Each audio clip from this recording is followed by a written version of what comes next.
Today's look is going to the record store later. I need to look a little slightly cool, but then also realizing I'm wearing a Journey t-shirt and that doesn't really, up my cool points anyway, but I'm used to it.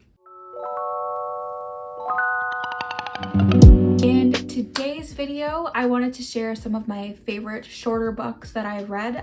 There's always, that time where you're like, I really don't want to get invested in a nice thicky book, such as this one that I'm currently trying not to read. So many books these days are like too damn long, and a lot of the books that I find recommended on like Bookstagram, Book Talk, are like thickies like this that maybe I don't want to read that.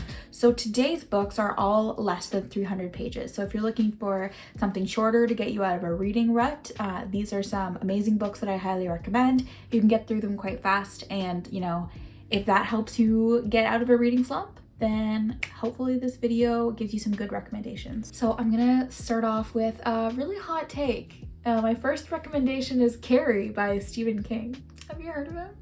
No, probably not. This is a horror classic. It is his first book that he ever published.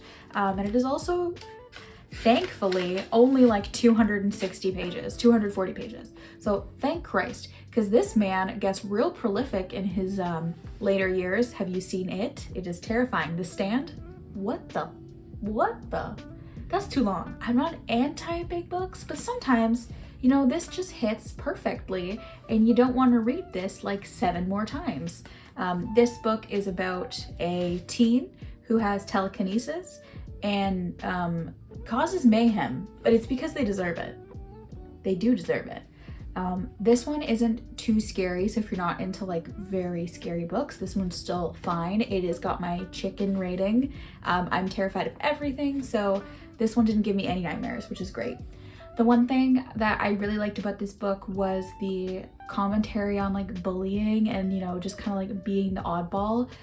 There's one point in the book where Carrie is like invited to the prom, because that's what happens. They invite her to the prom and I can spoil this. I think everyone knows what happens in this book.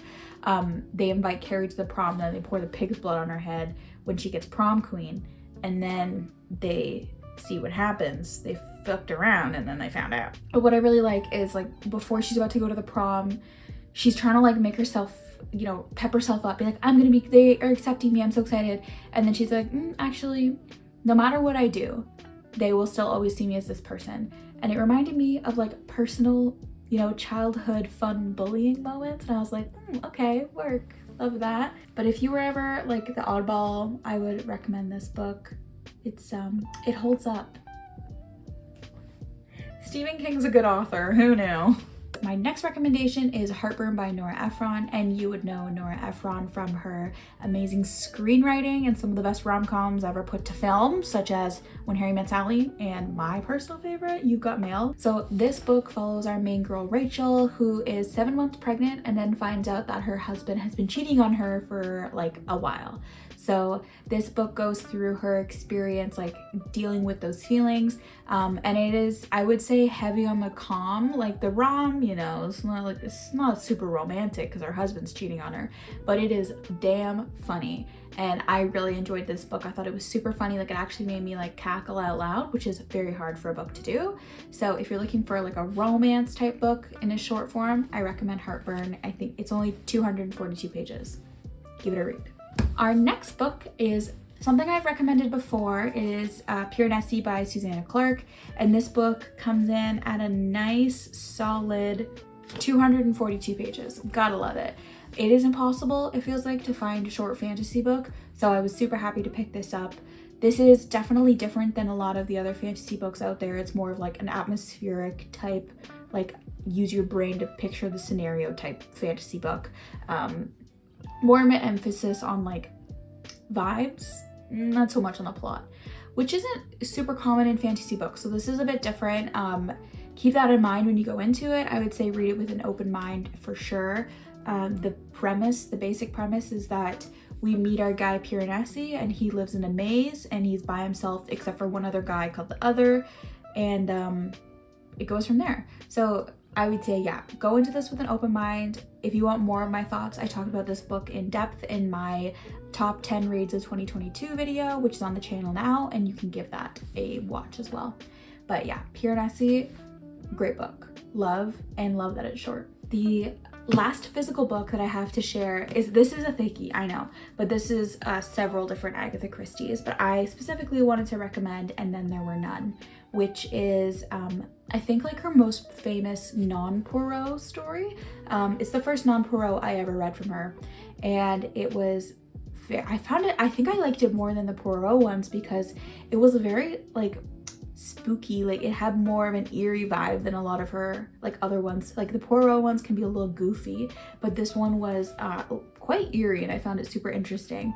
If you're a fan of Glass Onion, you can tell that Glass Onion is based on this a lot because the premise is 10 people go to an island and then they start dying one by one, and they need to figure out like what the hell's going on and like why is everyone there, and like because they don't know each other, they don't know what's going on, so they got to figure it all out. But yeah, this one is a great read. I think it's about 280 pages, and the good thing about a mystery is it kind of feels like you read it a lot faster because you want to know what happens. Our first book in our digital list, which I'll be putting a nice picture right here, is Convenience Store Woman by Sayaka Murata, and it is translated by Ginny Tapley Takamori from Japanese to English for my English girlies. So Convenience Store Woman follows Kiko, who works at a convenience store. I mean, it's pretty self-explanatory, and she's quite content with her life. Like, she's happy to just work at the convenience store, make minimum wage, pay the bills, kind of just keep things afloat. She doesn't really have any like serious relationships, but everyone around her thinks that, you know, there's something wrong with her, and then she needs to get a better job and get married. So this book kind of follows her trying to do those things and meet other people's expectations.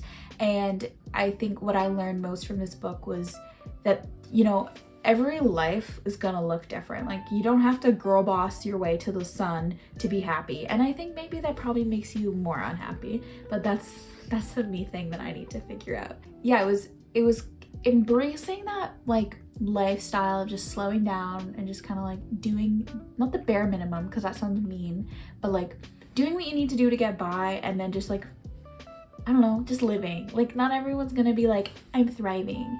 Most people aren't thriving. That's the truth. So just let my girl Kiko do what she wants to do. Leave her alone. Get a job. From what I see on, you know, YouTube, Bookstagram, all of the Bookstistas, there are a lot of amazing short Japanese books out there, and I believe a lot of short Korean books as well.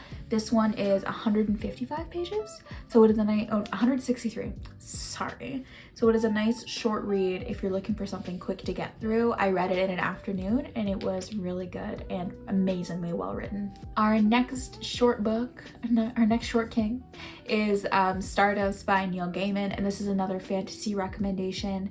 It's kind of, I think the pitch is it's an adult fairy tale type book, and it does, it comes through on the premise. I read this book as an audiobook, and Neil Gaiman read it, and it was a great way to read this book because, again, it's like a fairy tale type story, so it works really well with an audiobook format. So if you do have that option available to you, I would say check that out. So the premise of this book is that our main character Tristan sees a fallen star, and he promises the girl he has a crush on that he'll bring her the fallen star, and then she'll marry him or date him, or I don't remember what the promise is. But so he's on this journey to find this fallen star, and it's very like whimsical and, you know, fairy tale like. So if you want that kind of experience, this is a great read. It's another short fantasy. We got another 250 page girly, which we love to see. It did take me a while to get through the audiobook for some reason, but I think that was just a me problem, not a Neil Gaiman problem. But if you are looking for a short fantasy recommendation, I would say check that one out. It's a bit more accessible than Pure Nessie, so if that one was a little like, girl, what are you talking about? This one you'll probably connect with more. And our last book on this list is The Lost Daughter by Elena Ferrante, translated from Italian by Anne Goldstein. Girl, love that girly. I wasn't gonna make a best of list and not include Elena Ferrante, okay? She's my #1 fave girly author. Till the day I die, I will tell everyone they need to read My Brilliant Friend. But anyways, today we're talking The Lost Child, which is one of her like earlier releases. It came out in 2006, and it is a beautiful 140 page read. Nice afternoon read. It's more eerie, I find, than her other works that I've read, which is, I've only actually read the Neapolitan series in this book, but it is a lot more eerie than the Neapolitan series, but it still kind of has similar themes that we see in that series. So if you enjoyed the series, you'll definitely enjoy this book. So the premise of this book is that we meet Lita, and she is a recent divorcee. She has grown children, and she's decided to go on vacation by herself. So the main setting for this book is like on the beach at a resort that she's staying at on this vacation, and she's interacting with the other families. And overall, it just it does have that really eerie vibe to it. So keep that in mind. It's not scary. It's just kind of like, oh, okay. I think you get that a lot in her other books, but this is like hyper focused on that kind of feeling. It's I feel like this book kind of falls in like the go girl, make mistakes kind of category. It's like, okay, you're doing things, I don't agree with them, but you're gonna keep doing them, and I'm gonna keep reading the book. So if you're not into flawed characters, this is not the book for you. But overall, I think this is a great read. If you're already a fan of Elena Ferrante, I think you'll really enjoy this book if you haven't read it already. It is also a movie that I haven't seen with Dakota Johnson, Olivia Colman, and directed by Maggie Gyllenhaal, I think. I haven't given it a look. Let me know if you like that movie and I will watch it, because if someone tells me to do something, I might do it. I don't know. Yeah, so that's today's video. If you have any recommendations for shorter books, you know, those sub 300 books, leave them down in the comments below. If there's any of these books that you read, I would say check out Piranesi, that's my favorite. But Convenience Store Woman is also amazing. And you know what? Heartburn. This was funny. I would recommend this. But yeah, all of these books are, you know, good for me. If you're looking for something short, try them out. And if you do, again, come back here, let me know what you thought of them. But yeah, that's it for me. If you enjoyed this video, subscribe to stick around, and I will see you next week. Bye.